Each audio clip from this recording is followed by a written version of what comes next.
শ্রাবণ মাসে চতুর্থ সোমবারে ভক্তদের ঢলে জমজমাট হয়ে উঠল বীরভূমের ঐতিহ্যবাহী বক্রেশ্বর শিবক্ষেত্র। রাত থেকে বাবা বক্রনাথের মাথায় জল ঢেলে পুজো দিতে দূর দূরান্ত থেকে অসংখ্য শিব ভক্ত মন্দিরে ভিড় জমাতে শুরু করেন। সোমবার ভোর হতে মন্দির চত্বরে আরও বাড়তে থাকে ভক্তদের ভিড়। দীর্ঘ লাইনে দাঁড়িয়ে পুণ্যার্থীরা বাবা বক্রনাথের দর্শন করেন এবং শিবলিঙ্গে পবিত্র জল নিবেদন করেন। ভক্তদের বোলবাম ধ্বনিতে মুখর হয়ে ওঠে গোটা বক্রেশ্বর শিবক্ষেত্র। শ্রাবণের চতুর্থ সোমবারকে ঘিরে বক্রেশ্বরে তৈরি হয় উৎসবের আবহ।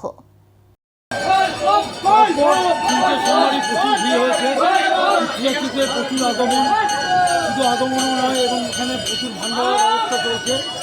আমাদের বক্রেশ্বর মন্দিরে পুলিশ প্রশাসন খুবই পারদর্শী এবং তারা খুব সহযোগিতা করছেন। সেই পুলিশ প্রশাসনকে নিয়ে আমরা এই মন্দির নির্মাণ করছে, তারাও সবাই আমাদেরকে সাহায্য করছে। মন্দিরে ভিড়ও হচ্ছে। রাত 1:15 থেকে মন্দির খোলা হয়েছে, এখনও ভিড় ভালোই আছে। মন্দির কমিটি আমাদের এই যে সমস্ত সাহায্য করছেন, বক্রেশ্বর থেকে ঠাকুরমশাই বিশ্বজিৎ করছেন।